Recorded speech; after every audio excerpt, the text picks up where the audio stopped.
quickly. I know, it was a pretty nice break from you guys for a little bit, but, you know...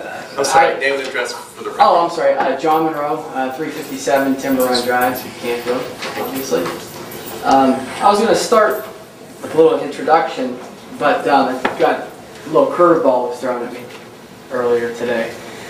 I do like that when you got a little heated up with that situation. Was that a house project that you were getting a little upset it was delayed and you said yes? Okay. Oh man. Okay. So you said that it was supposed to be 60 days or 90 days, and it went to almost 2+ years. Is that correct? That's what my understanding was. Okay. We started. Because that's kind of what we've been going with on Timber Run, right? About a little over 2 years. Is that correct? So kind of, you know, I'm just looking at you and I'm asking myself, I'm sitting right there and I go, you know what's amazing? I wish you were that passionate for the kids and the people that live in the city of Canfield as you are as passionate as a home. It's amazing. Utterly amazing when I sat there. And because I wanted to come up with an introduction to saying, you know, this is totally unacceptable, what you guys are all doing. Except for, I think, about 2 of you. And you know who you are. I'm sitting here and I'm saying this is 2+ years of nothing other than a sign that says caution children. I know if anybody in this building that's not retired performed the way you guys are performing with this situation, you'd be collecting cheese months ago, getting unemployment with no job. So I just want to say, as a taxpayer of the city of Canfield that pays everything here, it's totally unacceptable. And smirk and laugh, Kozar. No smirking. My question to you, Kozar, is the last meeting that I attended here before my summer break was you said you talked all this engineering mumbo jumbo stating that you wanted to do multiple testing on that hill. Saying you want to see how fast cars go from point A to point B, how quickly it takes for them to stop. What did you do? What testing? I want to know the company names. I want to have pieces of paper that are copied. I want to see what you came up with testing.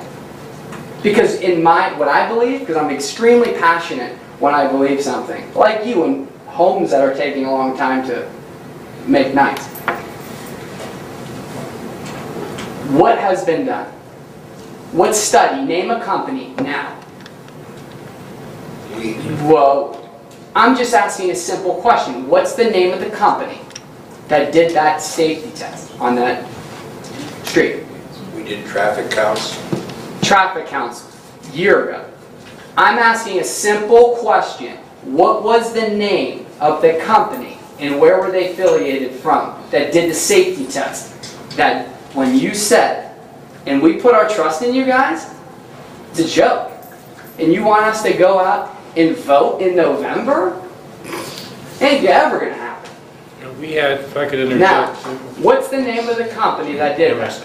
I want to know. And if you can't remember, and I understand that of you, I want to come there tomorrow, and I want all of it printed out. As a city taxpayer that I paid the extra $1. I could have lived anywhere. I could have lived in the township. I could have lived in anywhere I wanted to. I picked right here because you know why? Phenomenal police. The safety and the schools.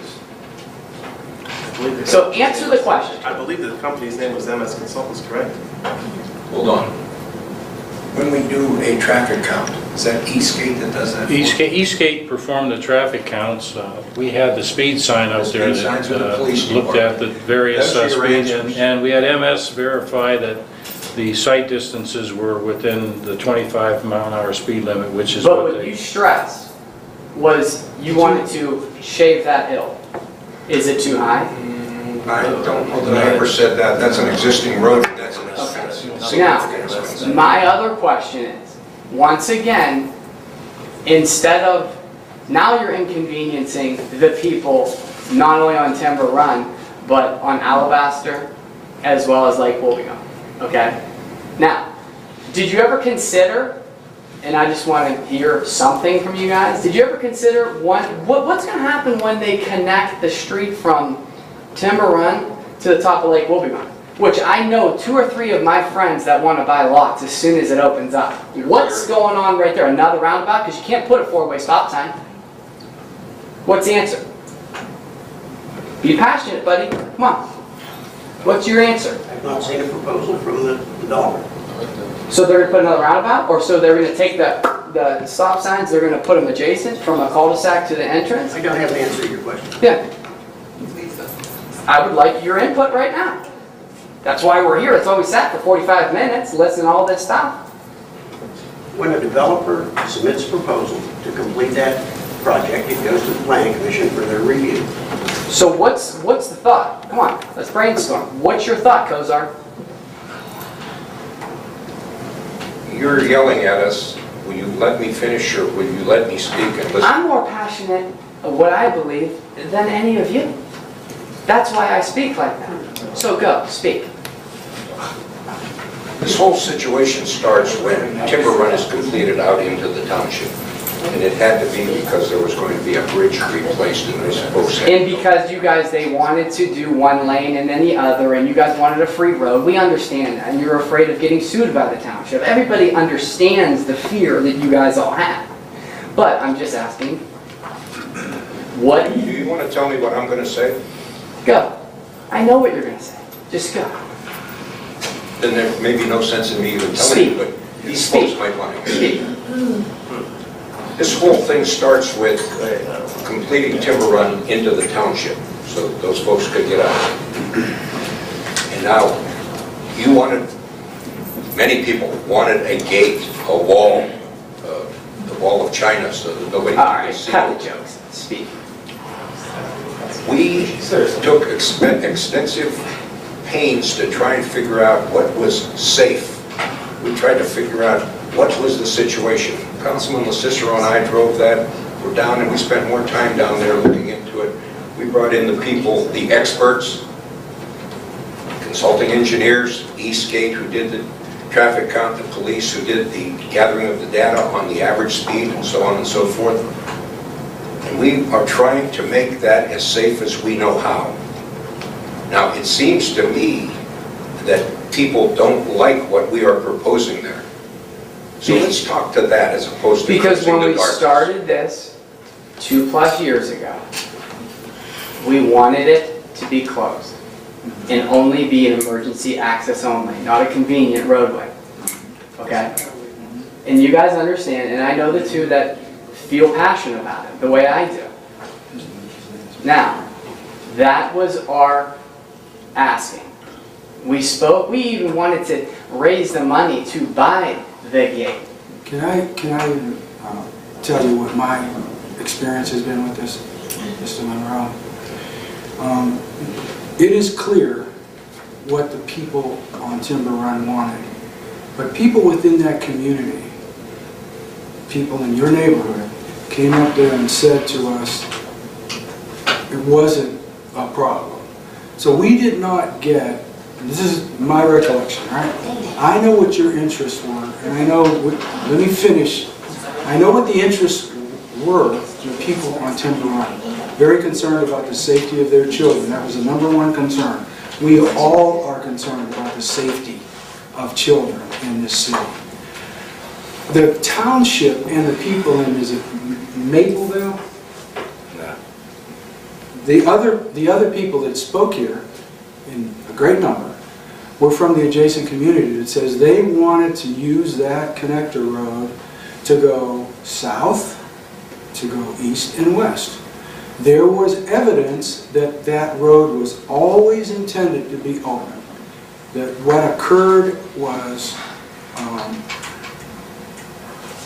delayed. The opening of that road was delayed. So when the city had an opportunity to get it done free, they did it. That's when it became contentious. People in your area thought it was always going to be closed, and that wasn't I was told that wasn't the plan. Now, so your interest is clear, and I understand it, all right? The interest of the township was pretty clear, right? The Canfield Joint Fire District wanted unimpeded access for emergency vehicles to both communities, right? So there were 3 different interests involved here. So we heard, the council had, and we all had different views of this, and it turns out that it didn't flock your way, right?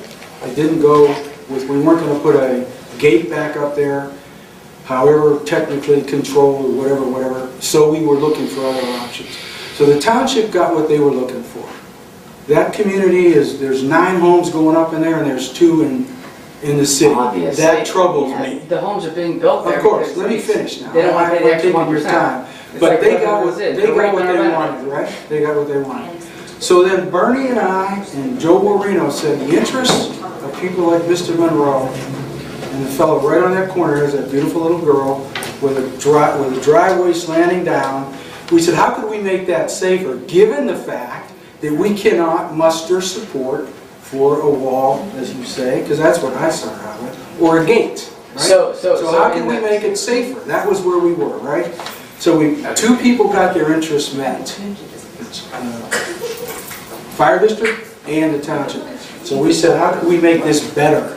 So Joe and Bernie and I, we drove up and down that place, found 2 locations that we thought were accident prone. If someone didn't follow the speed limit, or they're looking at their phone, or whatever people do when they drive, as opposed to driving.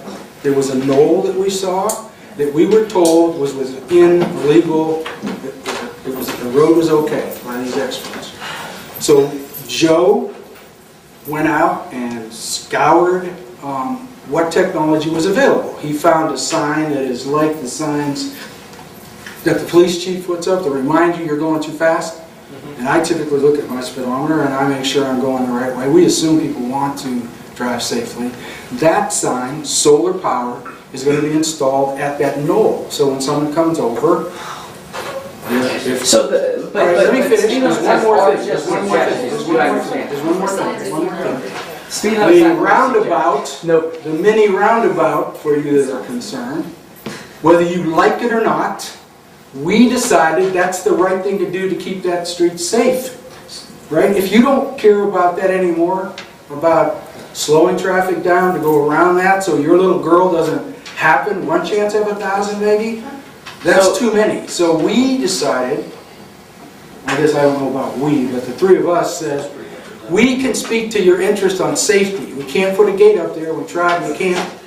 But we can speak to your concern about safety, and that roundabout will allow emergency vehicles to go either way. So whether you like it or not, I'm giving you the truth. That's okay. That's why we're coming to give our opinion. Yeah, but and I'm telling you, that's the decision. Okay, so I want you to understand. Tell me you understand, then you go to your opinion. I can completely understand what you're trying to say. I just want to hear you say you understand. I understand your So when it's a 1/4 inch of snow, okay? And people have been living over there for 8, 9, 10, 15 years. They're driving down the street. And they're driving down the street, kids on cell phone looking up you. I'm going to quote you exactly what you always say. The lady's driving an SUV and she's looking at her cell phone. And she's going to hit a little kid. Okay. Now we have to educate our community. A young kid's going to fishtail, and instead of just hitting someone, so they're going to, his little girl's going to be making a snowman side swipe. Come on.